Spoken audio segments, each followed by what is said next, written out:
बोला. एक मिनिट. हां, येस येस.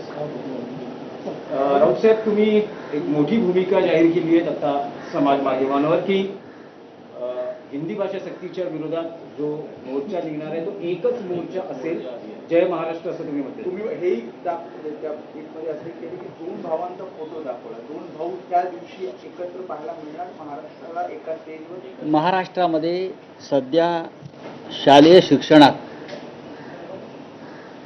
हिंदी भाषा सक्तीचा विषय हा सुरू आहे. शालेय शिक्षणात त्रिसूत्री भाषा धोरणाच्या नावाखाली आमच्या लहान मुलांवर मातृभाषेत शिक्षणाचं सोडून द्यावं, ते आमचं आम्ही बघू, एक तिसरी भाषा हिंदीच्या नावानं लादली जाते. हे ओझं आमच्या मुलांना पेलवणार नाही, अशा सर्व भाषा तज्ज्ञांचं मत आहे. फक्त महाराष्ट्रात नाही तर या देशातल्या अनेक राज्यातून ही भूमिका आहे. फक्त हिंदीला विरोध आहे म्हणून आमची भूमिका नाही आहे. आमचा हिंदीला विरोध नाही आहे भाषा म्हणून. पण शालेय शिक्षणामध्ये अशा प्रकारे तुम्हाला महाराष्ट्रात जबरदस्ती करता येणार नाही. गुजरातला यातून वगळलेला आहे नेहमीप्रमाणे. ह्याच्यावर अनेक मराठी भाषिक संस्था एकत्र आल्या आणि त्या काम करत आहेत. खास करून मराठी भाषेच्या विकासासाठी काम करणाऱ्या संस्थांनी राज ठाकरे यांची भेट घेतली असेल, उद्धव ठाकरे यांना इथे भेटलेले आहे. सरकारसुद्धा आपापल्या पद्धतीनं, ज्याला तुम्ही सादरीकरण म्हणता, प्रेझेंटेशन, आता ह्या सादरीकरणाचं नेपथ्यकार कोण आहेत नक्की पडद्यामागे, हा प्रश्न काल माननीय उद्धव ठाकरे साहेबांनी विचारला की याचे नेपथ्य कोणाचं आहे. या सादरीकरण जे करतायत सरकार, ह्याविषयी नक्कीच राज ठाकरे यांनी एक कडवड भूमिका मांडली. तीच भूमिका माननीय उद्धव ठाकरे यांनी मांडलेली आहे. काल या कृती समितीचे हिंदी भाषा सक्तीची करण्यासंदर्भात, विरोधी करण्यासंदर्भात कृती समिती आहे, त्याचे प्रमुख दीपक पवार आहेत, मराठी भाषेचे एक तज्ज्ञ आहेत. त्यांनी त्यांच्या सहकाऱ्यांसह काल माननीय उद्धव ठाकरे यांची भेट घेतली. मातोश्रीवर चर्चा केल्यावर 7 तारखेला त्या कृती समितीनं सर्व मराठी प्रेमींना आणि मराठी भाषिकांना आंदोलनासाठी आमंत्रित केलं. राज्यभरातलं आंदोलन असेल किंवा मग मुंबईत एका ठिकाणी जमून मोर्चा काढण्याच्या संदर्भातली भूमिका त्यांची होती. मराठीचा विषय असल्यामुळे,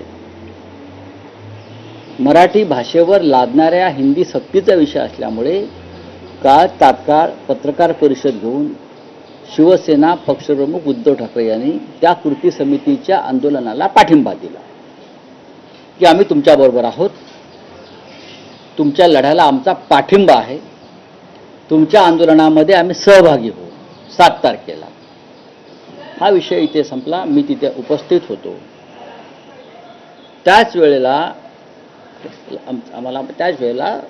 श्री राज ठाकरे यांच्याकडे काही सरकारचे लोक गेले, काही सादरीकरण करण्यासाठी हिंदी संदर्भात. ते बहुधा ते सादरीकरण राज ठाकरे यांना मान्य नसावं आणि त्याच वेळेला आम्ही आतमध्ये पत्रकार परिषद घेत असतानाच राज ठाकरे यांनी सुद्धा एका आंदोलनाची घोषणा केली, मोर्चाची घोषणा केली. ती 6 तारखेला केली. त्याची कल्पना आम्हाला मातोश्रीत नव्हती, कारण आम्ही आतमध्ये होतो. आमच्या बैठक आटपून मी बाहेर पडल्यावर, उद्धवजींचा निरोप घेऊन बाहेर पडल्यावर मला माननीय राज ठाकरे यांचा फोन आला. त्यांची अशी भूमिका आहे की आपण म्हणजे माननीय उद्धव साहेबांनी 7 तारखेला आंदोलन सुरू करायचं ठरवलं आहे आणि मी आता 6 तारखेची घोषणा केली आहे. मराठी माणसानं आणि मराठी भाषेसंदर्भातले 2 मोर्चे वेगळे निघणं हे बरं दिसत नाही. हे एकत्र आंदोलन झालं तर त्याचा जास्त प्रभाव पडेल आणि मराठी भाषकांना त्याचा आनंद होईल.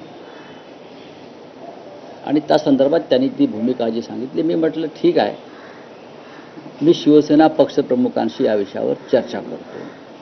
आणि मी पुन्हा मातोश्रीत गेलो, माननीय उद्धवजींना सांगितलं की असा असा मनसे प्रमुखांचा दूरध्वनी आत्ता झाला माझ्याशी आणि त्यांची अशी भूमिका आहे.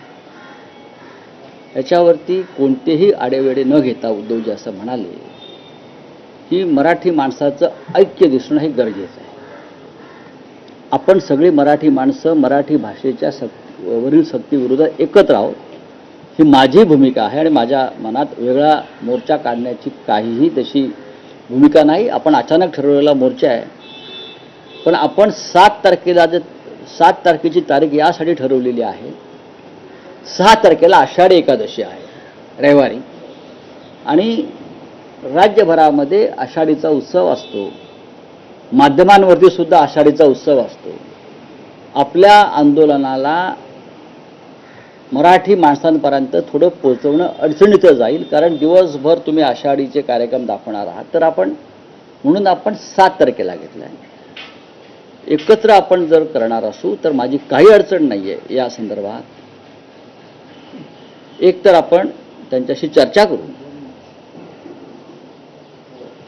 7 तारखेत त्याने सहभागी व्हावं आमच्या मोर्चामध्ये, किंवा ही तारीख आपण 5 तारखेला करावी, जी 6 तारखेची आहे. त्यानुसार मी परत माननीय राज ठाकरे यांच्याशी चर्चा केली, त्यांना विनंती केली की असं असं शिवसेना पक्षप्रमुखांचं म्हणणं आहे. त्यांनी तात्काळ त्याला होकार दिला. त्यांचा फोन आला, परत चर्चा करून त्यांच्या सहकार्यांशी, आणि म्हटले आपण 5 तारखेला हा जो मोर्चा आहे 6 तारखेचा आमचा, तर आम्ही 5 तारखेला करू आणि आपण सगळे त्याच्यामध्ये सहभागी होऊ. हा राजकीय अजेंड्याशिवाय मोर्चा असेल, एकच अजेंडा मराठी भाषा, कोणताही झेंडा नाही, आणि आपण सगळे त्याच्यामध्ये मराठी भाषिक म्हणून सहभागी होऊ. आणि त्याला माननीय उद्धव ठाकरे साहेबांनी मान्यता दिली. त्याच्यामुळे 7 तारखेला जे शिवसेनेचं आंदोलन होतं ते, आणि 6 तारखेला जे माननीय राज ठाकरे यांचं आंदोलन होतं, त्याऐवजी दोघांचं एकत्र आंदोलन आणि मोर्चा हे आता 5 तारखेला निघेल. आता फक्त 5 तारखेला जी वेळ ठरवलेली आहे सकाळी 10, ती 10ची वेळ सोयीची नाही आहे. आम्ही त्या संदर्भात दोघे मिळून चर्चा करू आणि कुठून कुठे मोर्चा न्यायचा या संदर्भात आम्ही चर्चा करू. आत्ता त्यांनी पूर्वीच्या त्यांच्या कार्यक्रमानुसार काही गोष्टी जाहीर केल्यात, पण त्याच्यावर सकाळी 10 ही वेळ कोणालाही सोयीची नाही मोर्चासाठी. लोक लांबून येतात, महाराष्ट्राच्या कानाकोपऱ्यातून या मोर्चात लोक सहभागी होतील, त्यांना सोयीचं व्हावं म्हणून वेळेच्या बाबतीत काही बदल केले जातील. त्या संदर्भात मी आज बोलीन माननीय राजसाहेबांशी आणि त्यांच्या सहकाऱ्यांशी, आणि वेळ आपण थोडी मागे पुढे करू आणि जागेचं नियोजनसुद्धा करू. आम्ही असं ठरवलेलं आहे, हे आधी सांगितलेलं आहे की मुंबईवर आणि महाराष्ट्रावर ज्या प्रकारे मराठी भाषा आणि